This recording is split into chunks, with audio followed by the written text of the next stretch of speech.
কি এই বটবৃক্ষের নিচে যে মাজারটি, মাজারের খাদেম? জি, এই মাজারে খাদেম শীতল আপনি স্যার। কত বছর যাবত দায়িত্বে আছেন? আমি 5 বছর ধরে দায়িত্ব আছি। জি, আপনি এটা অতীতে কিছু যে মানে অতীতের ঘটনা মানে এটা সম্পর্কে জানেন, বা এটা বিস্তার বংশ বিস্তার কোথা থেকে হলো? এই বটবৃক্ষটির বয়স কত হতে পারে?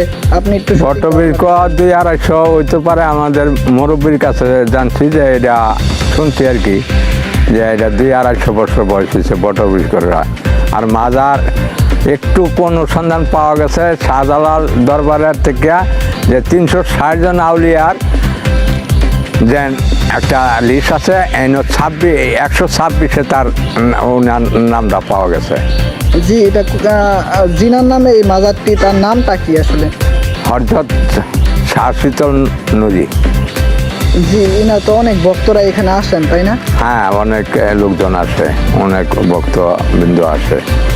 আনুমানিক এটা কতদিন পরে এই জায়গায় মেলাটি বসবে এই মাজারের উপলক্ষে? এটা মেলা বসবে আপনার পৌষ মাসের পূর্ণিমাতে, পৌষ মাসের চাঁদের পূর্ণিমা মেলা বসে।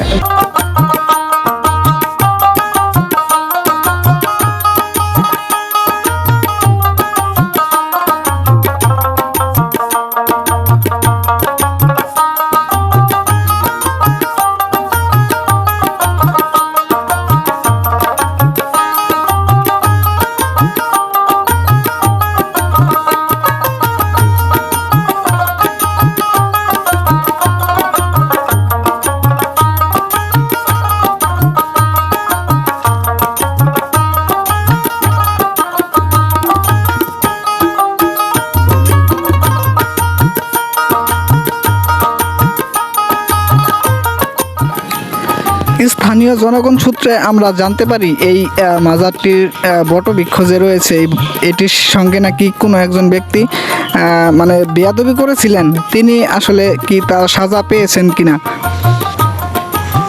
এই বটবৃক্ষর মৌমাছির চাক ভাঙবার জন্য চুরি করিয়া ভাঙতে এক লোক ছিল, ভাঙতো, তার এই গাছের থেকে পড়ে তার ঠ্যাং ভাঙছে। অথচ ঠ্যাং ভাঙার পরে হ্যাঁ নিজেই স্বীকার করছে যে আমি অনেক খারাপই করছি বা অনেক অত্যাচার করছি, চুরি করিয়া মাজারের জিনিস নিয়েছি, তাতে আমার এই সাজা হয়েছে। বা আর একটা ছেলে এই মাজার থেকে হারানি গেছে, বহুদিন পরে ছেলেটা পাইছে। বা আপনারা দর্শক সবাই এই মাজারটা বা এই বটবৃক্ষ দয়া করে সবাই মাজারটার দিকে একটু খেয়াল রাখবেন, তুলে ধরবেন, যাতে আমরা এই মাজারটা উন্নত হয়। প্রিয় দর্শক, আপনারা কিন্তু খাদেম যিনি আছেন তার বক্তব্য শুনতেই পারলেন। এই মাজারটিকে আপনারা অনেকেই তুলে ধরুন, এবং অনেকে আছেন যারা দেখেন তারা শেয়ার করে ভিডিওটি পৌঁছে দিন অনেকের কাছে। এটা অনেকের জানার দরকার মাজারটি সম্পর্কে।